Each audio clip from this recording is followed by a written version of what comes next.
When life is based on the principle of service to God and service to the people of this world, life becomes extremely beautiful. When I joined the monastery, I was asked to render the service of speaking to people, speaking to large varied audiences based on the ancient epics of India, imparting knowledge, giving teachings, giving wisdom based on these wonderful books. And I thought it was a fantastic service because people are all around you. Sometimes I would say a thing, something really humorous and funny, and people would crack up and laugh. And sometimes I would say something serious, very touching. I would even see people in my audience cry.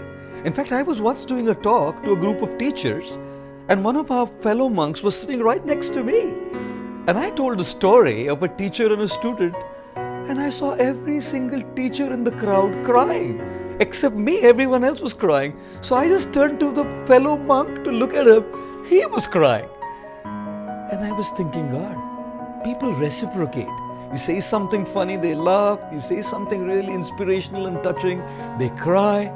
There is emotions involved with people. And it's such an incredible interpersonal dynamic, And I really loved doing that service. Years later, I was asked to do the service of speaking to a larger audience, to a global audience by doing video shoots. And I must tell you, God, it's so difficult. Because I'm actually a camera shy person, believe it or not. When people shoot me and they just post some clips, that's fine with me. But talking to a camera, it's a machine. It's just some electronic machine. The camera doesn't laugh. The camera doesn't cry. The camera doesn't have any interpersonal reciprocations and dealings. And I must tell you, I felt very nervous. In fact, a little fearful as well to speak into a camera. It was more a fear of failure, I would say, because, when you speak into a camera and if it's relayed and it's put online, how do people see it? Otherwise, when I'm with people, people have seen me speak. And I decided, when the motive is to serve and contribute, we have to face our fears. We have to deal with our fears, face them, and rise above them. At some point of time, I had to decide to come and speak. So one day I decided, that's it. I have to come, speak in front of the camera.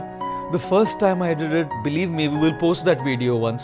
You must see me speaking there.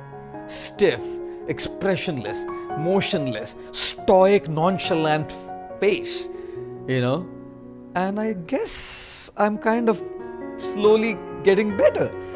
Because in order to deal with these fears, you have to face them. You have to start somewhere. And if our motive is to serve, I think God is there to help us. Therefore, I always say, when you run alone, it's called a race. But when God runs with you, that's called grace. So when I'm by myself, to deal with all of these things difficult. But when I have God with me, because the purpose is to serve Him and to serve His children in this world, by His grace, we can all do something beautiful and wonderful for the world. Thank you.